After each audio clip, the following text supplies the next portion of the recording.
Bhandaria college মোড়ে সড়ক দুর্ঘটনা, মাইক্রোবাসের ধাক্কায় আহত ৬ জন, ২টি শিশুসহ। ভান্ডারিয়া, গত ৭ জুন 2025। ভান্ডারিয়া কলেজ মোড় সংলগ্ন এলাকায় একটি মর্মান্তিক সড়ক দুর্ঘটনা ঘটে।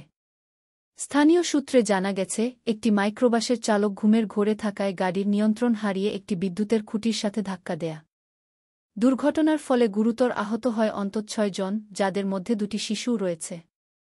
প্রত্যক্ষদর্শীরা জানান, মাইক্রোবাসটি অতিরিক্ত গতিতে চলছিল এবং চালককে বেশ ক্লান্ত দেখাচ্ছিল। হঠাৎই গাড়িটি দিগ্ভ্রান্ত হয়ে সোজা গিয়ে খুঁটির সাথে সজোরে ধাক্কা খায়।